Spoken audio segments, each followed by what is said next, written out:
फलटणची घटना अत्यंत दुर्दैवी आणि मनाला चटका लावणारी अशी घटना आहे की एका डॉक्टरने स्वतःचं आयुष्य त्या ठिकाणी संपवलं। याची माहिती काही वेळापूर्वीच माझ्याकडे आली आणि या संदर्भात साताऱ्याचे एसपी तोशीजी यांच्याशी माझं बोलणं झालंय। एफआयआर नोंदवण्याची प्रक्रिया सुरू झालेली आहे। एवढंच नाही, जे आरोपी आहेत त्यांना सुद्धा पकडण्याची प्रक्रिया सुरू झाली आहे। एक आरोपी साताऱ्याच्या बाहेर आहे, त्याला पकडण्यासाठी पोलिसांची टीम त्या ठिकाणी गेलेली आहे। त्यामुळे कुठल्याही क्षणी दोन्ही आरोपी हे अटकेमध्ये असतील।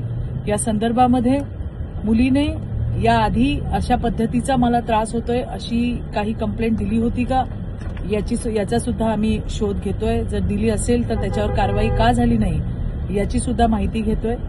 अशा घटनेमध्ये खरं तर मुलींना ज्या वेळेला त्रास होतो त्यावेळेला त्यांना मदत करण्यामध्ये जास्त समाधान मिळतं। आज मुलींनी स्वतःला संपवलंय। मला या घटनेच्या माध्यमातून राज्यातल्या तमाम माझ्या बहिणींना, माझ्या मुलींना मला सांगायचंय की स्वतःला संपवू नका। तुम्हाला त्रास देणाऱ्या या नराधमांना शिक्षा व्हायला पाहिजे। शासन तुमच्या सोबत आहे।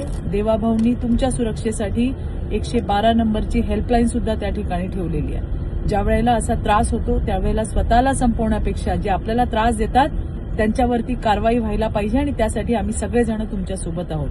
पुन्हा एकदा हेच सांगतेय की अशा पद्धतीचं टोकाचं पाऊल उचलण्यापूर्वी शासनाची मदत घ्या, 112ची मदत घ्या। खरं तर तुम्ही असताना तुम्हाला मदत करण्यामध्ये समाधान आहे। अशा घटना जीवाला चटका लावणाऱ्या आहेत, परंतु या घटनेमध्ये सुद्धा जे कोणी आरोपी असतील त्यांच्यावरती कारवाई केली जाईल। लवकरात लवकर हे आरोपी पकडले सुद्धा जातील। धन्यवाद। जय हिंद, जय महाराष्ट्र।